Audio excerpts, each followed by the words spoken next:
Hello bead hoarders. I think I came up with a way to make your beaded cuffs adjustable. I made one little sample right here. It's not beaded because it's a sample for this process, and it totally worked.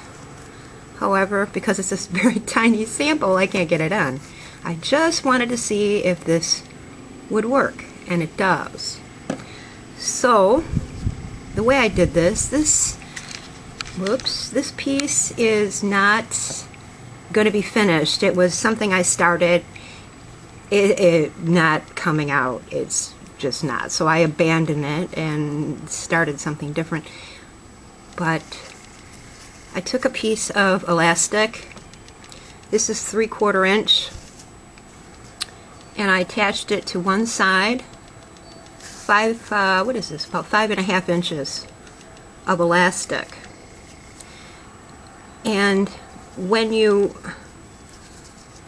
curl this, see how you curl this in on itself. When you close it off, because you do want these two beaded edges to meet like this, the elastic goes on the inside. I marked where the elastic ends, right here.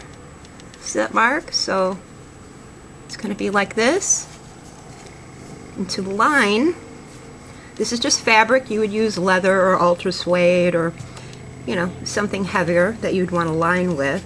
And I just traced the actual bracelet part around the fabric, cut it out, and you're going to start sewing your lining from your attached edge. You're going to, I'd probably go, you're not going to sew across the elastic here. You're going to leave this open. That's why you're going to use something non-woven like leather or ultra suede to line. And you're going to sew up a little less than halfway, and you're going to stop. And I'll be back when I'm done with that. Mistake. Don't go all halfway up. Go all the way up. Just whip stitch your backing on here. Go all the way up. Leave your edge open. And start sewing back down the other edge and stop halfway. Or just under halfway. That's where you're going to stop. And you're going to loop your elastic through there and finish it off. And I need more thread. This needle has a little bit on it. Let's see what happens. Just whip stitching. Leave this end open. Leave your elastic dangling back here.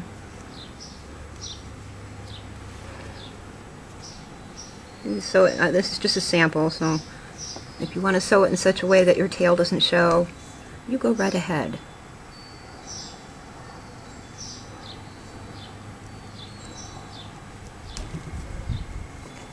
I did this a week ago, and it's amazing how much you forget if you're not doing something consistently. Just whip stitch the edge. Use whatever thread you like. This is Wildfire. I'm using Wildfire, and I'm using a braided fishing line. No big thing.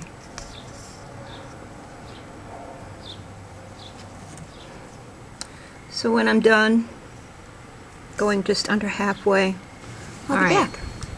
I've sewn halfway, just under halfway. Now to finish this, take a little patience, maybe a little practice, and you're going to thread the other end of your elastic down in between the backing and or the stabilizer, your beadwork, and your lining. You're going to fish that through there as best you can. If you can get your finger in there, pull it down.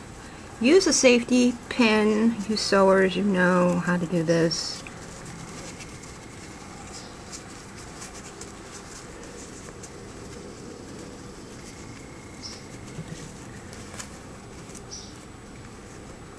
There it is. There's my elastic. I'm pulling, pulling, pulling, pulling. Looking for my mark. There it is. You're going to line your elastic up to that mark and carefully tack it in. Use 2 rows of stitching to tack it in right there. And then you're going to finish the lining, getting it in shape there, getting it covered. Then you'll bead your edges and it'll be done. Alright, I've got my edge almost beaded in.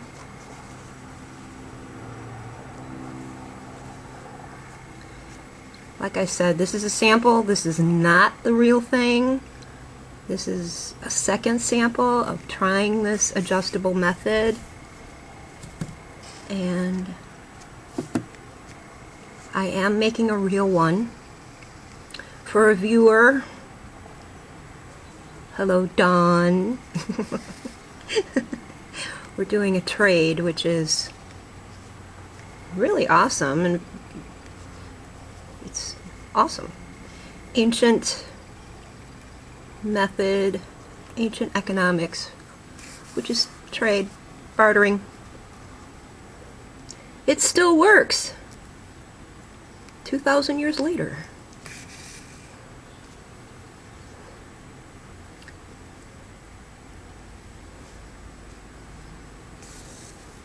When you get to the top, to where your separation is, see?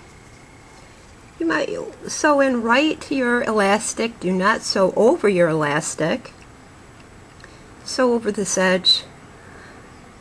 Work back over and sew these closed. If you want to leave them open, I'm thinking that's perfectly fine. But after you're going to bead around. You're going to bead just the interfacing. You're going to brick it, and that will close off and hide anything that's peeking out from your separation here. I'm pretty confident that will work. And I'm also looking for fancier elastic, like metallics, pretty colors. I bought some black in a wider width for her cuff that I'm making for her, and I will show a picture of it when I'm finished. I'll probably work on it all day and all night tonight to finish it, and but I'm really excited. So let me tie this off, see if it fits over my little hand. A little more stitch here.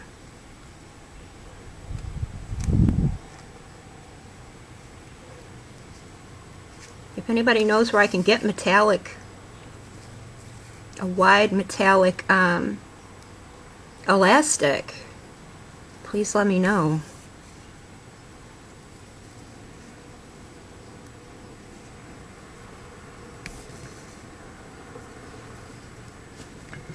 And I'm going to hide my thread, hide the tail down in here. Come on now. Get in there. Hide, hide, hide.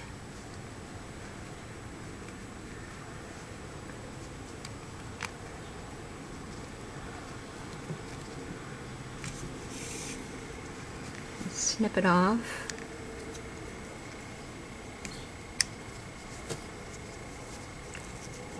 Like I said, you would bead all of your edges, brick stitch them to hide your stitching. Brick stitch all the way around. You'd brick, brick, brick, brick, brick, brick, brick, brick, brick, brick, brick, brick, until you got all the way around. And that would work. So, moment of truth. Haha. It works, but like I said, I need prettier elastic. It's almost a little too small. But I like it tight. So when I brick this, that will hide most of the elastic after I brick it. Maybe I can color it. But it works. See that? It works, bitches!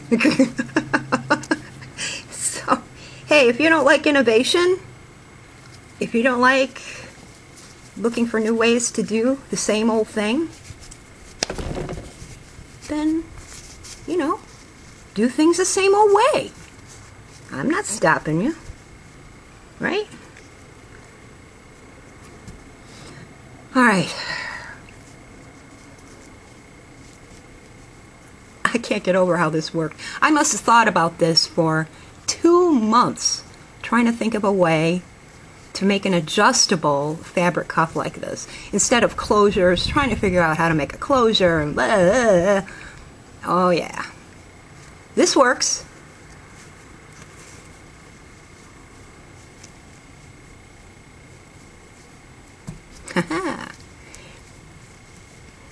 Stay inspired. Happiness is your option. Bye.